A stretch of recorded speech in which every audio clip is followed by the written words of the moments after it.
Alizeh talk کے معزز سامعین کو علیزہ کمل کا سلام۔ شروع کرتے ہیں آج کی کہانی۔ 2005 کے زلزلے نے بہت سی کہانیوں کو جنم دیا تھا۔ آزاد کشمیر کے اس خوفناک زلزلے میں ہماری خالہ کا گھر بھی تباہ ہوا اور خالہ خالو کے ساتھ ان کے 2 بیٹے جاں بحق ہو گئے۔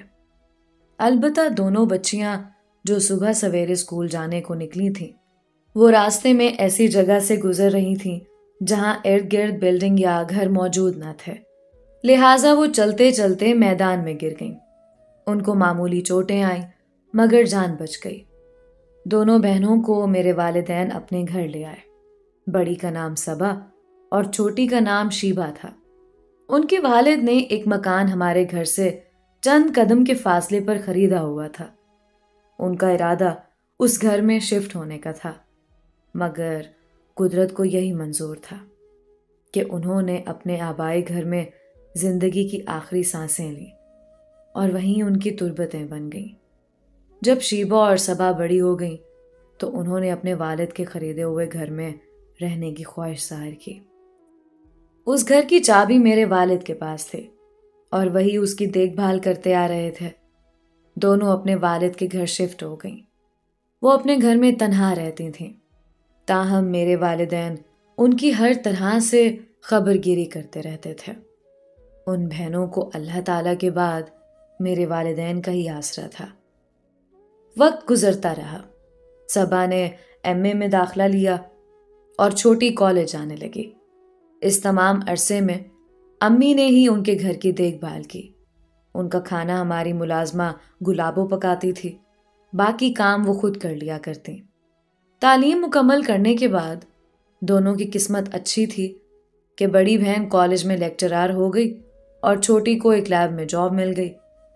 صبا سنجیدہ مزاج تھی، جبکہ شیبہ شوخ و شنگ اور زندگی کے رنگوں میں دلچسپی لینے والی لڑکی تھی۔ وہ پاس پڑوس کی لڑکیوں سے میل جول کو پسند کرتی تھی، تبھی اپنا کچھ وقت سہیلیوں اور عزیزوں کے ہاں آنے جانے میں صرف کرتی تھی، جبکہ صبا کالج سے آنے کے بعد زیادہ وقت اپنے کمرے میں لکھنے پڑھنے میں گزار دیتی۔ اسے کہانیاں اور افسانے لکھنے کا بھی شوق تھا۔ اس کی تحریریں رسائل و جرائد میں چھپتی رہتی تھیں۔ وہ ادبی کتب کا مطالعہ کرتی تھی اور اکثر کھڑکی کے پاس کرسی پر آنکھیں موندے گود میں کتاب رکھے بیٹھی نظر آتی۔ اس کے کمرے کی کھڑکی ہمارے پائیں باغ میں نکلتی تھی، جو ہمارے گھر کی بالکنی سے صاف نظر آتی تھی۔ اس دن بھی کمرے میں قدرے اندھیرا تھا جب میں صبا باجی سے اپنے کالج کے پروگرام کے لیے مضمون لکھوانے گئی۔ وہ کھڑکی کے پاس کرسی ڈالے بیٹھی تھیں۔ باہر سے آنے والی روشنی ان کے چہرے پر لیمپ کی طرح پڑ رہی تھی۔ صبا کے چہرے پر گہرا سکون تھا، مگر وہ اپنی سوچوں میں جانے کب سے گم تھی۔ میں نے ان کو پکارا اور سلام کیا۔ انہوں نے چونک کر دیکھا۔ سلمہ، تم کب آئی؟ اس سے قبل کہ میں جواب دیتی، شیبہ کمرے میں آ گئی۔ آتے ہی اس نے کمرے کی لائٹ جلا دی۔ روشنی کی چمک سے صبا کو ناگواری ہوئی اور اس نے آنکھوں پر ہاتھ رکھ لیا۔ باجی، آپ تو دن میں بھی شام کیے رکھتی ہیں، دیکھیں تو کون آیا ہے؟ شیبہ کے پیچھے ایک اجنبی نوجوان کھڑا تھا۔ اس کو دیکھ کر صبا کے چہرے سے ناگواری کے تاثرات ختم ہو گئے۔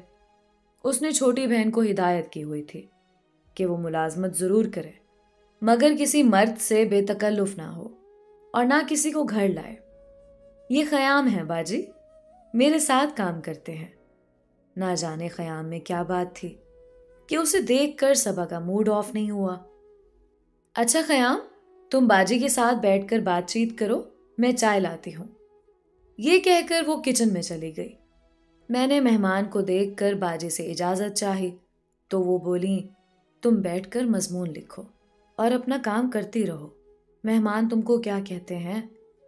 یوں لگتا تھا جیسے میں مضمون لکھنے میں محو ہوں، لیکن مجھ سے کچھ بھی تو لکھا نہیں جا رہا تھا، کیونکہ کمرے میں آج باجی کے ساتھ ایک غیر کی موجودگی کا احساس میری توجہ کو درم بھرم کیے ہوئے تھا۔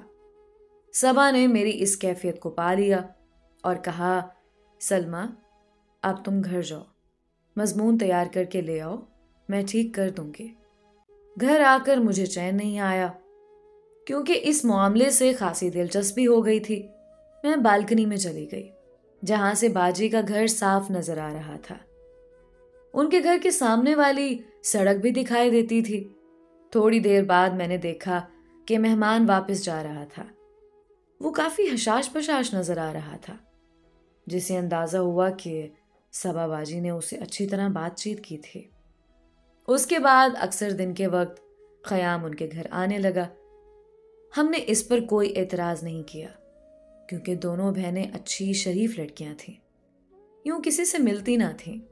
دراصل یہ شیبا کی شادی کا مسئلہ تھا، والدین تو تھے نہیں، اس لیے اس مسئلے کو صبا باجی نے ہی حل کرنا تھا۔ امی کو انہوں نے اسی قدر بتایا کہ وہ گاؤں سے نوکری کی غرض سے آیا تھا۔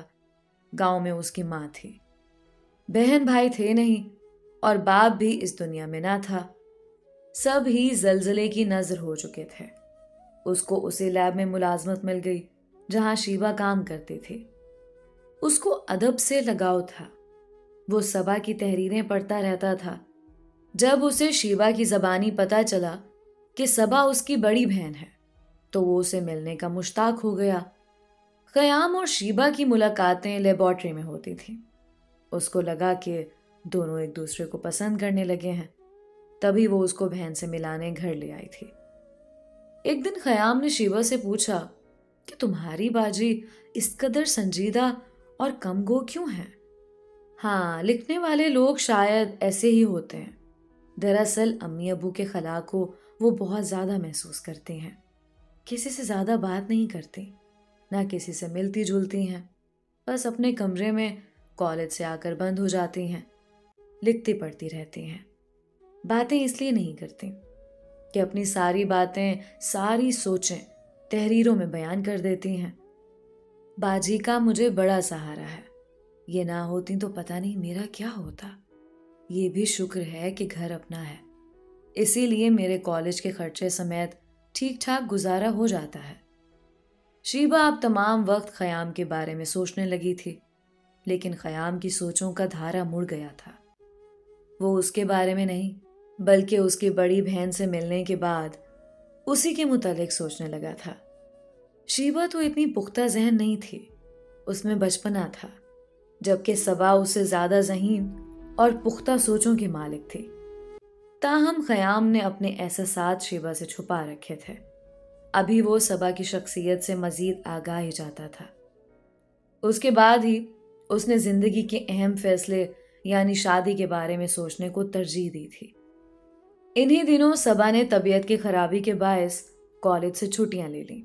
میں ان سے ٹیوشن پڑھنے گئی تو بولیں، سلمہ ان دنوں مجھے یکسوئی چاہیے، میں ڈائری لکھ رہی ہوں، لہٰذا تم کچھ دن چھٹی کر لو۔ اس وقت بھی وہ میز پر جھکی کچھ لکھنے میں مصروف تھیں۔ تبھی اطلاعی گھنٹی بجی، آنے والا خیام تھا۔ میں نے گیٹ پر دیکھا، وہ بولیں کہ اس کو اندر آنے کا کہہ دو۔ وہ اندر آ گیا اور خاموشی سے کرسی پر بیٹھ گیا۔ آج میں نے پہلی دفعہ غور سے صبا باجی کو دیکھا تو مجھے ان میں کافی تبدیلی نظر آئی۔ پہلے وہ اپنے آپ سے بے نیاز رہتی تھیں، انہیں اپنے سراپے کا ہوش نہیں ہوتا تھا، لیکن آج وہ خاص طور پر مجھے بنی سنوری لگ رہی تھیں، جیسے کوئی پہلے سے خود کو سنوار کر کسی کا انتظار کرتا ہے۔ اگرچہ ان کے سنگھار میں بھی سادگی تھی، لیکن اس سادگی میں بھی پرکاری تھی۔ ان کے بال سلیقے سے بنے ہوئے تھے، مگر لمبے سیاہ بالوں کا ڈھیلا ڈھالا جھوڑا ان کی پشت پر روپ بڑھا رہا تھا، اور سونے کی 2 چوڑیاں کلائی میں کھن کھنا رہی تھیں۔ گلابی ایڑیوں میں نئے نازک چپل تھے۔ کمرے میں وہی ہلکا اندھیرا تھا، مگر کھڑکی کھلی تھی جس سے روشنی ایک خاص زاویے سے آ رہی تھی۔ اس روشنی کے آرغوانی رنگ میں وہ کسی حسین خواب کی طرح جگمگا رہی تھی۔ آج آپ بہت اچھی لگ رہی ہیں صبا۔ خیام کے اس انداز تخاطب پر میں حیران تھی، اور میری حیرانگی سے باخبر باجی کہہ رہی تھی، خیام تم جلد آ گئے، جبکہ شیبا ابھی تک نہیں لوٹی۔ یہ بات انہوں نے میرے سامنے ایسے انداز سے کہی جیسے خیام کو کسی بھولی ہوئی بات کی یاد دہانی کرا رہی ہوں۔ تبھی خیام نے میری موجودگی کو نظر انداز کر کے کہا، کیوں؟ کیا میں آپ سے نہیں مل سکتا؟ باجی نے ایک نظر مجھ پر ڈالی اور پھر گویا ہوئی، ہاں کیوں نہیں مل سکتا، لیکن تم مجھ سے مل کر بور ہی ہو گئے۔ اس بوریت سے تو مجھے عقیدت ہو گئی ہے، وہ بولا، اور یاد سے نہیں تبھی سے ہے جب سے آپ کی تحریریں پڑھ رہا ہوں۔ تبھی میں نے باجی سے اجازت چاہی اور گھر آ گئی۔ یہ سردیوں کے دن تھے۔ باجی باغ میں میز کرسی ڈالے کچھ لکھ رہی ہوتی تھی اور خیام ان سے ملنے آ جاتا تھا۔ میں بالکنی سے دیکھتی، وہ دونوں باغ میں اس جگہ کرسیاں ڈال لیتے جدھر دھوپ ہوتی اور باتیں کرتے رہتے۔ یوں لگتا جیسے خیام ان کے افسانوں پر اظہار رائے کے بہانے خود باجی کی شخصیت کو پڑھنے کی کوشش کر رہا ہو۔ یہ گفتگو تو ایک بہانہ تھا، دراصل وہ دل میں ٹھان چکا تھا کہ اس نے شادی شیبہ سے نہیں صبا سے کرنی ہے، اور وہ بھی اس کے ارادے کو کسی حد تک سمجھ چکی تھی، کیونکہ وہ اپنی دلی کیفیات کا اظہار ڈھکے چھپے لفظوں میں کیا کرتا تھا۔ میں اکثر دیکھتی کہ صبا باتیں کرتی اور وہ چپ چاپ سنتا رہتا، اور جب کسی بات کا جواب دیتا تو صبا باجی کو اس کے دل میں چھپی محبت کا اشارہ ملتا اور وہ سر جھکا لیتی، جیسے کسی حقیقت کے روبرو ہونے سے آنکھیں چرا رہی ہو۔ رفتہ رفتہ ان کے مابین تکلف و حجاب محو ہو گیا، اپنایت کا احساس عروج کو پہنچ گیا۔ ایک دن میں باجی کے پاس ٹیوشن پڑھنے گئی۔ اس وقت شیوا بھی گھر پر تھے۔ اس نے خیام سے نہ آنے کی شکایت کی۔ صبا اور خیام دونوں اس شکوے پر چپ ہو گئے۔ ان میں سے کسی نے یہ نہیں کہا کہ خیام تو یہاں روز آتا ہے، لیکن اس وقت جب شیبا ڈیوٹی پر ہوتی ہے۔ ایک دن شیبا ڈیوٹی پر گئی، مگر 3 گھنٹے کے بعد چھٹی لے کر گھر آ گئی کیونکہ اس کی طبیعت خراب تھی۔ گھر آئی تو حیرت زدہ رہ گئی۔ خیام کو بہن کے کمرے میں اس سے بات چیت کرتے پایا، جبکہ اس نے کہہ رکھا تھا کہ وہ چھٹی لے کر گاؤں جا رہا ہے اور اب وہ اس کے گھر بیٹھا ہوا تھا۔ ادھر باجی نے بھی کالج سے چھٹی لی ہوئی تھی۔ لمحہ بھر کو اسے جھٹکا لگا، لیکن اگلے لمحے وہ سنبھل گئی کیونکہ اس کو اپنی بڑی بہن پر اندھا اعتماد تھا۔ اس روز باجی کا کمرہ بھی سلیقے سے سجا ہوا تھا اور پہلے کی نسبت اجلا اجلا لگ رہا تھا۔ بالآخر وہ موڑ آ گیا جب خیام کو شیبا کی غلط فہمی دور کرنا تھی۔ یہ ایک مشکل امر تھا۔ وہ جانتا تھا کہ یہ لڑکی اس کے بارے میں بہت سے خواب دیکھ چکی ہے، جبکہ صبا باجی کو محض گمان تھا کہ شاید اس کی بہن اس شخص سے محبت کرتی ہے۔ یہ اندازہ نہیں تھا کہ وہ شدت سے اسے چاہتی ہے اور زندگی کا ساتھی بنانے کا فیصلہ کر چکی ہے۔ خیام کی محبت اب چنگاریاں برسانے لگی تھی اور وہ اندر ہی اندر بے چین رہنے لگا تھا۔ ڈھکے چھپے لفظوں میں تو اپنی چاہت کا اظہار کر بھی چکا تھا اور ذہنی طور پر باجی صبا کو شادی کے پیغام کی قبولیت کے لیے تیار کر رہا تھا۔ تاہم واضح الفاظ میں ابھی تک اس نے بات نہیں کی تھی۔ ڈر تھا کہ کہیں اپنی بہن کی وجہ سے وہ انکار نہ کر دے یا ناراض نہ ہو جائے۔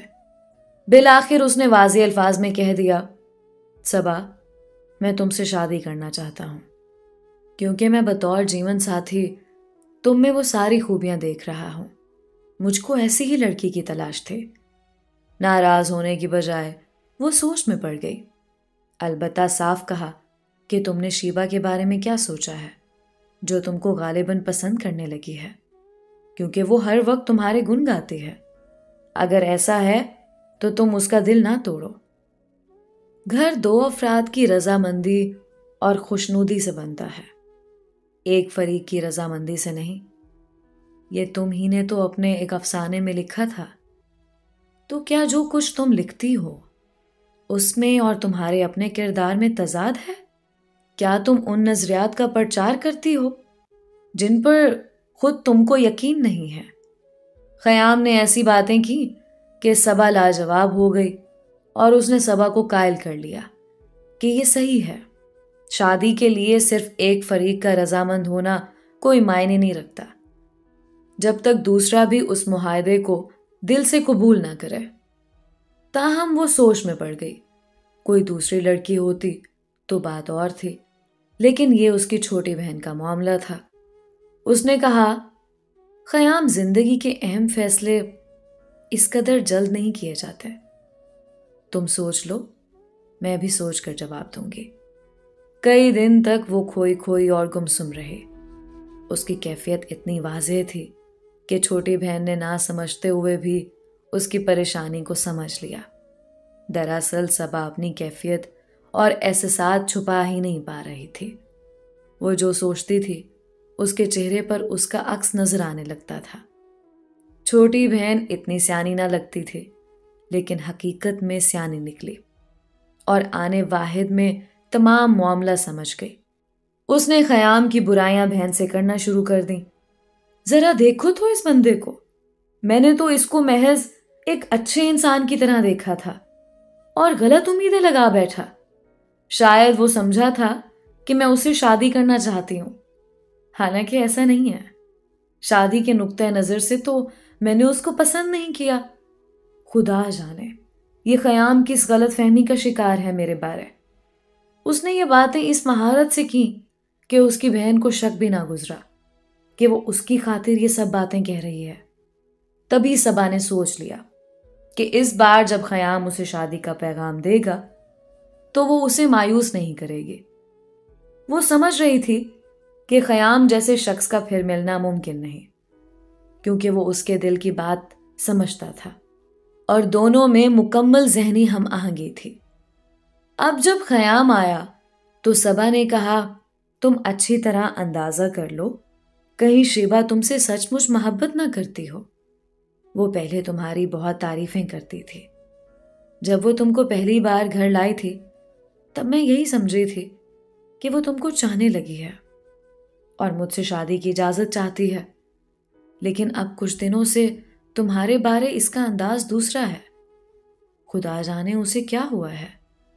تمہاری بہن کو مجھ سے امیدیں ہیں کہ نہیں مجھے خبر نہیں، اس نے کبھی زبان سے ایسی کوئی بات نہیں کی، لیکن مجھے تم پسند ہو اور میں شادی تم سے کرنا چاہتا ہوں۔ خیام، میں محبت کے چکروں پر یقین نہیں کرتی۔ اگر تم یقین نہیں کرتی تو پھر ایسی تحریریں کیوں رقم کرتی ہو جس میں محبت کے جذبات ہوتے ہیں؟ کیا یہ سب کھیل ہے؟ تمہاری کہانیوں میں واضح طور پر ایک تڑپ، کسک اور انتظار کی کیفیت رہتی ہے، اور تحریریں انسان کے جذبات کی ترجمانی کرتی ہیں۔ کیا تمہیں کسی کا انتظار نہیں؟ کیا تم اس زندگی سے خوش ہو؟ تم لاکھ چھپاؤ مگر تمہاری تحریریں تمہاری اندرونی کیفیت کی غماز ہیں۔ دیکھو صبا، کاغذ اور قلم سے باہر بھی ایک جیتی جاگتی خوبصورت دنیا ہے، اور تمہاری اس دنیا سے بہت زیادہ حقیقی اور بڑی ہے جو تم اپنی سوچ کی کھڑکی کے فریم سے دیکھتی ہو۔ کبھی اس سوچ سے، اس فریم سے، اپنی تصوراتی دنیا سے نکل کر تو دیکھو، حقیقی اور جیتی جاگتی محبت کو محسوس کرو۔ شاید تمہاری تحریروں سے شام کے سائے چھٹ جائے۔ صبا گنگ سی کسی گہری سوچ میں ڈوبی، کھڑکی سے باہر نظریں جمائے سن رہی تھی۔ اگر وہ اچھی افسانہ نگار تھی تو وہ بھی بہترین مقرر اور نقاد تھا۔ صبا کو محسوس ہوا کہ وہ تصوراتی دنیا کا نہیں، حقیقی زندگی کا باسی ہے۔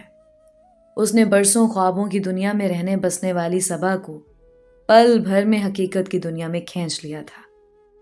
شادی کبھی تو کرنا ہوگی۔ اس نے سوچا، اگر شیبہ اس سے شادی نہیں کرنا چاہتی اور یہ بھی میرے ساتھ گھر بسانا چاہتا ہے تو کیوں نہ میں ہی اس کے ساتھ گھر بسا لوں۔ اسی وقت شیبہ آ گئی۔ فضا میں رچی ہوئی خاموشی نے اسے سب کچھ بتا دیا کہ کچھ دیر پہلے کیا گفتگو ہو رہی تھی۔ تبھی آگے بڑھ کر اس نے بڑی بہن کا ہاتھ خیام کے ہاتھ میں تھما دیا۔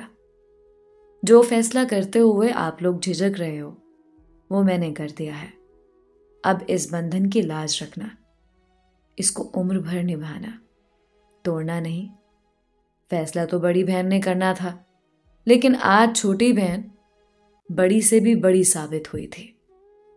صبا کی شادی اس نے بڑی خوشی سے اس شخص سے کروا دی جس کو خود پسند کرتے تھے۔